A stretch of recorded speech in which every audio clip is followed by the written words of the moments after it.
Bonjour les gars, j'ai été sélectionné à la DV Loterie. Quelles sont les étapes à suivre jusqu'à obtenir mon visa? Sans plus tarder, générique.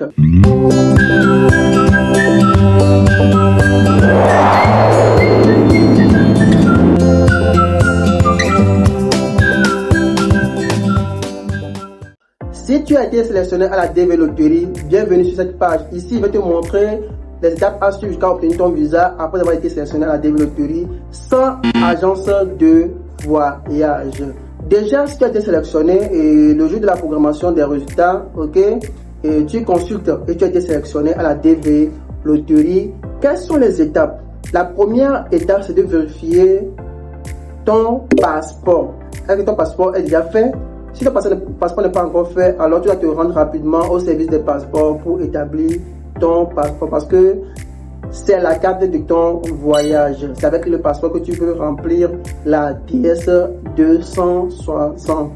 Tu vas contrôler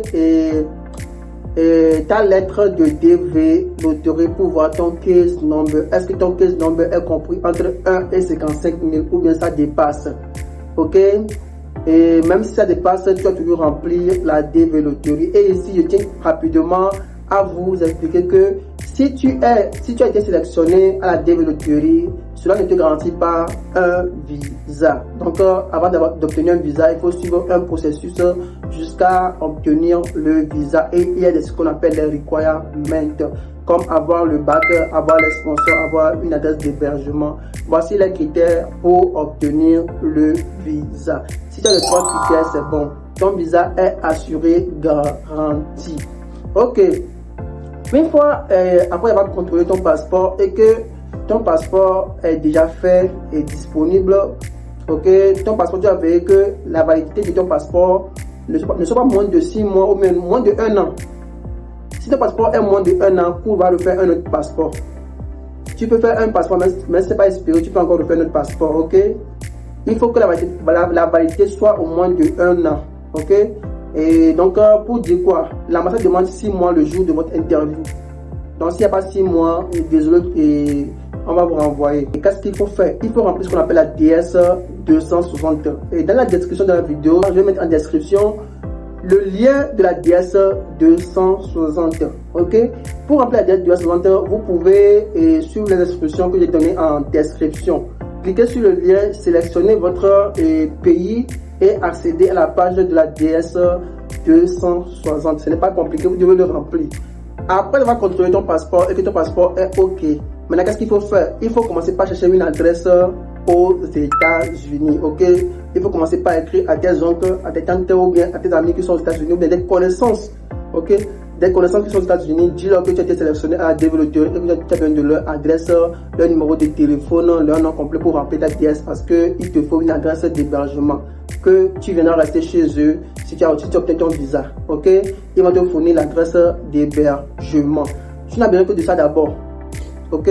Après avoir été sélectionné, tu n'as pas besoin d'argent. Il n'y a pas à faire d'argent pour le moment.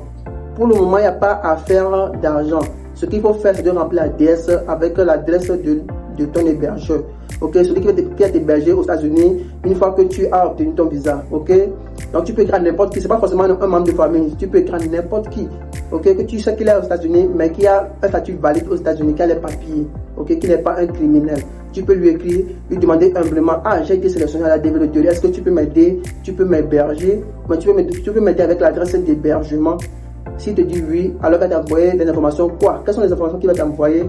Il y a d'abord son numéro de téléphone, son adresse, ok, son état, ok, comment on appelle, son zip code et son nom complet, ok. Il t'envoie ça et maintenant tu entres dans le formulaire du DS 260 et tu remplis intégralement.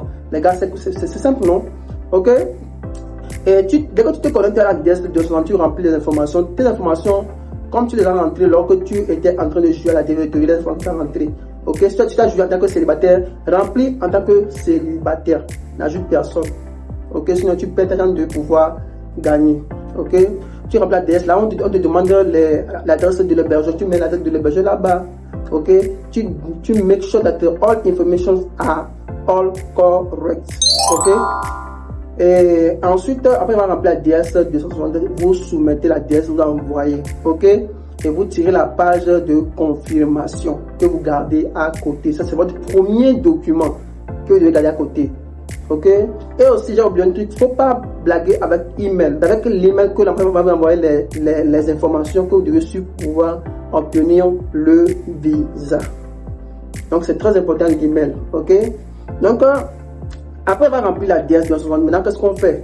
On ne fait rien, on laisse les bras croisés. Ok? Donc, les résultats sont en mai et la programmation commence pour les interviews, ça commence en septembre.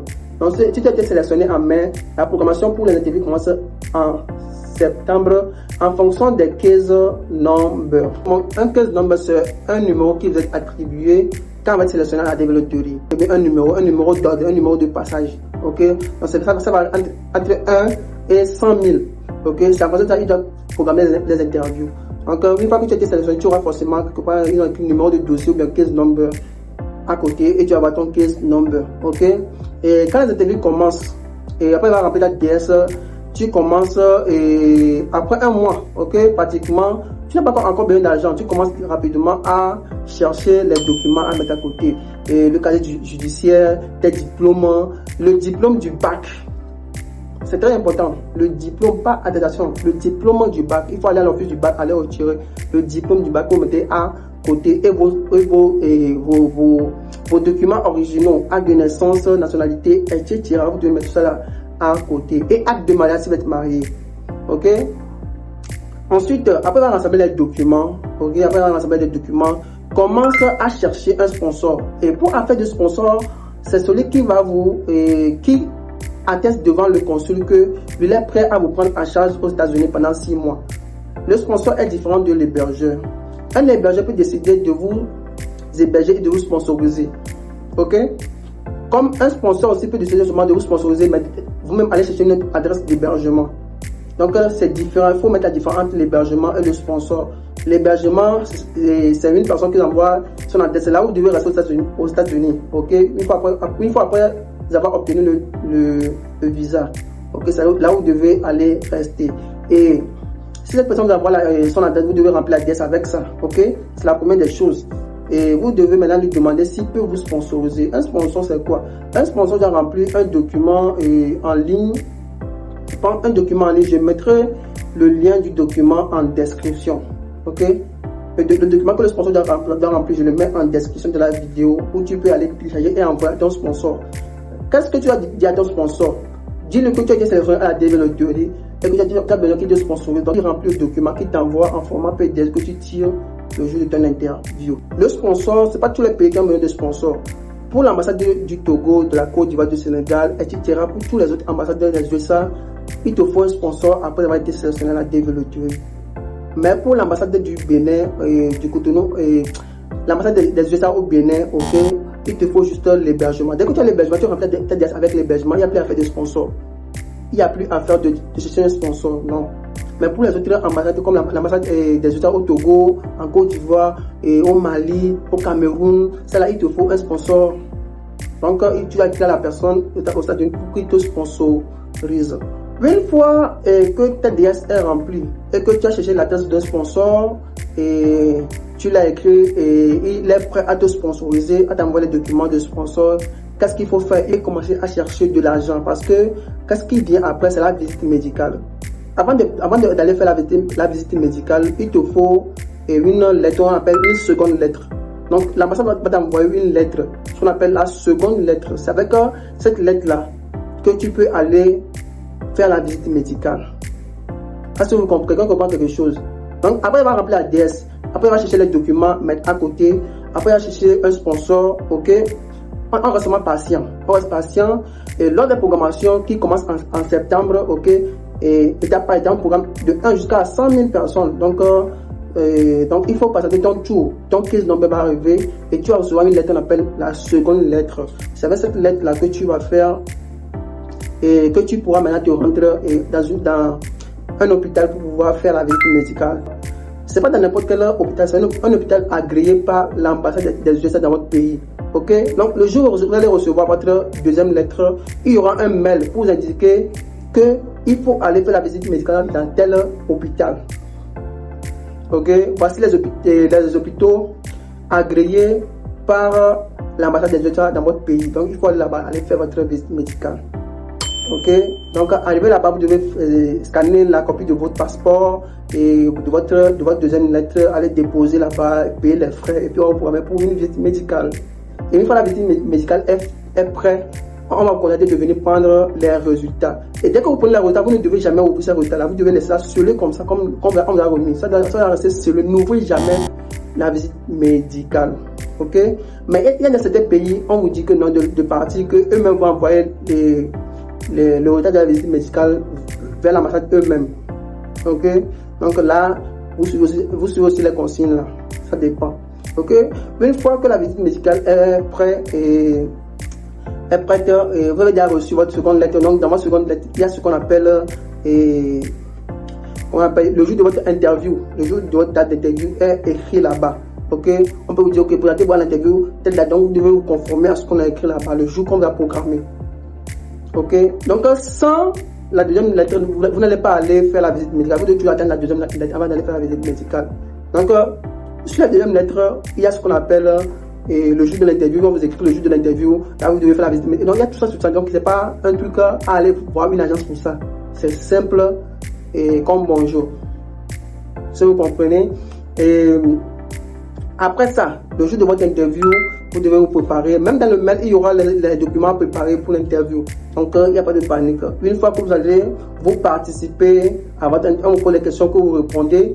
Ok, en fonction de ce que vous allez remplir dans la DS, on vous demande est-ce que vous allez où? Je vais ici. Ok, l'adresse que vous avez écrit là-bas, vous devez dire ça. Je vais ici. Même si l'adresse change, vous devez dire ok, j'ai changé l'adresse, je vais aller ailleurs. Donc, on peut changer la date d'hébergement. Même le jour de l'interview, tu peux changer la date d'hébergement. Je vais ailleurs. Vous voyez, donc tu donnes l'adresse là-bas. Ils vont mettre. Ok. Et si tout se passe bien, vous allez obtenir votre visa. Seulement 1 minute pour l'interview.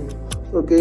Et pour la famille, ceux qui sont mariés, on va poser la question à la femme et à l'homme. Ok. Et si vous répondez, vous devez répondre les mêmes choses pratiquement pour obtenir le visa. Une fois que le visa a été obtenu, allez, vous achetez votre billet d'avion et vous prenez direction les États-Unis. Donc voici en gros les étapes à suivre pour obtenir votre visa lorsque vous êtes sélectionné à la Develop Theory. Donc vous n'avez pas besoin d'agence pour aller courir de gauche à droite. Ce que vous devez faire, c'est de chercher une adresse d'hébergement, un sponsor et de l'argent pour pouvoir suivre le processus. Vous n'avez pas besoin d'agence de voyage.